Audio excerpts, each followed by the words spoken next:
Əgər siz çox iş vərəqi olan bir Excel proyektində işləyirsinizsə və iş vərəqlərinin hər birində təkrar-təkrar dəyişiklik etmək istəmirsinizsə, bu zaman Excel sizin işinizi asanlaşdırır. Belə ki, Excel proqramı iş vərəqlərinin qruplaşdırılması funksiyasını da daxil edib ki, siz hər hansı bir iş vərəqində dəyişiklik etdiyiniz zaman qruplaşdırılmış iş vərəqlərinin hər birində də avtomatik həmin dəyişiklik edilmiş olur. Excel'də necə qruplaşdırmaq olur iş vərəqlərini, indi sizə bunu göstərəcəm. Bunun üçün qruplaşdırmaq istədiyiniz iş vərəqinin üzərinə gələrək klaviaturanın Ctrl düyməsini basılı saxlayıb və qruplaşdırmaq istədiyiniz iş vərəqlərinin üzərinə sadəcə olaraq klik etmək lazımdır.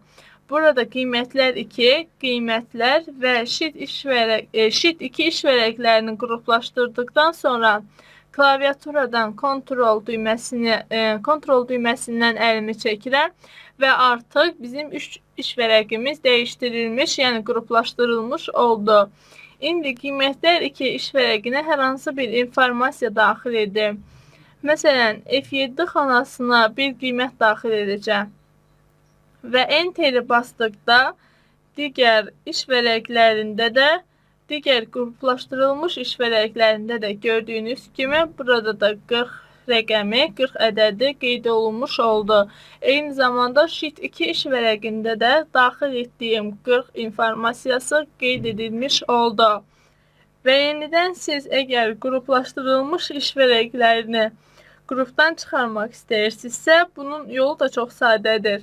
Mouse'un qruplaşdırılmış iş vərəqlərinin hər hansı birinin üzərinə gələrək, mouse'un sağ düyməsini basaraq vərəqləri qrupdan çıxart əmrini yerinə yetirmək lazımdır və artıq heç bir qruplaşdırılmış iş vərəqi qalmadı. Bu dərsimizdə sizə Excel'də olan iş vərəqlərinin qruplaşdırılması və iş vərəqlərinin hər birinin qrupdan çıxarılması funksiyalarını necə yerinə yetirildiyini göstərdim.